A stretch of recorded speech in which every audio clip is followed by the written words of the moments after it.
আসসালামু আলাইকুম ওয়া রাহমাতুল্লাহি ওয়া বারাকাতুহু। আমি রুমিন ফারহানা বলতেছিলাম। আপনি কে বলছেন? দয়া করে পরিচয় দিয়ে তারপর কথা বলুন। ওয়ালাইকুম আসসালাম ওয়া রাহমাতুল্লাহি ওয়া বারাকাতুহু। আমি পাবলিক বলতেছিলাম, সাধারণ জনগণের মধ্য থেকে একজন। কিছু কথা বলবো আপনার সাথে। তার কি হয়েছে? আমাকে সাধারণ পাবলিক ফোন করে কেন? কি জানতে চাচ্ছেন? আমাকে ফোন করার কারণ কি? বলেন দেখি। হঠাৎ করে কেন আমাকে ফোন করলেন আপনি? সাধারণ জনগণ হিসেবে একটা কথা জানতে চাচ্ছি। আপনি হাসনাত আব্দুল্লাহকে ডাকাত বলেছেন, আপনি তাকে ফকিন্নি বলেছেন, কেন বলেছেন? ইচ্ছা হয়েছে তাই বলেছি। তারা তো ফকিন্নি, ফকিন্নি ছাড়া তারা আবার কি ছিল? তাদের ব্যাকগ্রাউন্ডে কোনো বড় মাপের কেউ আছে? তাদের পরিবার তো ফকিন্নি সব। দেশের জন্য আপনি কি করলেন আর হাসনাত আব্দুল্লাহ কি করলো সেটা জনগণ ভালো করে জানে। তাই সুযোগে সদ্ব্যবহার করাটা বাদ দিয়ে দেন রুবিন। দেশের মধ্যে শুধু ওদেরই নাই, অবদান নাই, আমাদেরও অবদান আছে। কেন পাবলিক জানে না রুমিন ফারহানা কেমন? ন্যায়ের পক্ষে সব সময় লড়ে। যাদের কারণে এত সুন্দর একটা বাংলাদেশ পেলাম, 16 বছরে তো তাদের গায়ে একটা ফুলের টোকা পর্যন্ত দিতে পারে নাই। আর আজকে যারা তাদেরকে তাড়াই দিল তাদেরকে বলতেছেন ডাকাত। আমাকে আওয়ামী লীগ বললো কেন? ওর যদি ডাকাত বলাতে ইজ্জতে লাগে, যদি ফকিন্নি বলাতে ইজ্জতে লাগে, তাহলে আওয়ামী লীগ বলছে যে আমারও তো ইজ্জতে লাগছে নাকি? খারাপ কি বলেছে?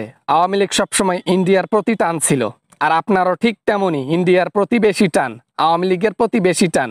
আওয়ামী লীগ তো গালিগালাজ করে হাসনাত আব্দুল্লাদেরকে, আপনিও তাদের মধ্যে পড়ে গেছেন, তাই তো তাদেরকে গালিগালাজ করেন।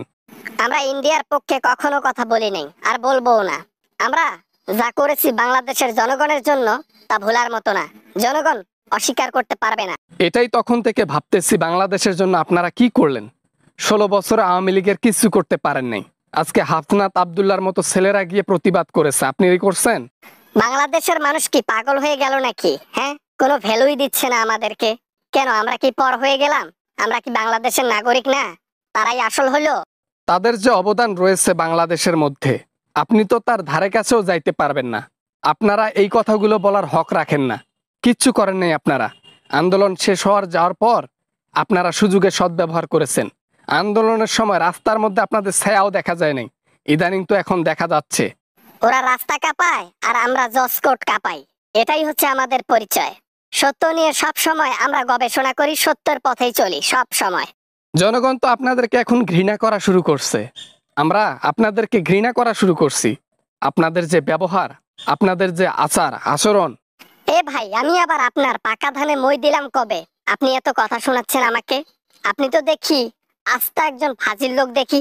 ফোন রাখেন বলছি। আরে হাসনাত আব্দুল্লাহকে ফকিন্নি বলেছেন। আরে আওয়ামী লীগ যখন ওদেরকে ধরছিল, ওদেরকে তো শ কোটি টাকার অফার দিয়েছিল। কি বলেছিল তাদেরকে জানেন? হাজার হাজার কোটি টাকার অফার দিয়ে বলেছিল আন্দোলন বন্ধ করে দাও। ওরা যদি তখন চাইতো তাহলে ওইটাই করতে পারতো, কিন্তু সেটা করে নাই। আপনাদের মতো ব্যক্তি ওখানে থাকলে আগে বলতো টাকাটা আগে দেন, আমরা আন্দোলন থামাচ্ছি। হাবা না, মানে টাকা পয়সার আমাদের অভাব আছে নাকি যে আমাকে স্বৈরাচার হাসিনা আমাদেরকে অফার দিল আর আমরা মেনে নিলাম? আপনার কথায় যুক্তি নাই তো। আজ পর্যন্ত দেশের জন্য যা করেছেন, যদিও আপনি পুরাতন লোক রাজনীতির জন্য, কিন্তু হাসনাত আব্দুল্লাহ যে কম সময়ে যা করেছে তার সমতুল্য আপনি হতে পারবেন না। ফোন রাখো, ফোন রাখো। আর ভাল লাগতেছে না। আর হাসনাত হাসনাত হাসনাত এই কথাটা শুনতে পারতেছি না, আর ওকে সহ্য করতে পারতেছি না। এনসিপির সদস্যের গায়ে হাত দিলেন? হ্যাঁ, কোন সাহসে হাত দিলেন তাদের গায়ে? যারা আজকে দেশ স্বাধীন করেছে তাদের গায়ে হাত দিলেন, একটুও লজ্জা লাগলো না? এবার না মানে আর কি ওই না মানে ওই আর কি। সুযোগে সদ্ব্যবহার করার চান্স এখন থেকে শেষ হয়ে গেছে। বাংলাদেশের মানুষ সচেতন হয়ে গেছে, কিছু করার আগে 10 বার ভাববেন। জনগণ এখন জাগ্রত।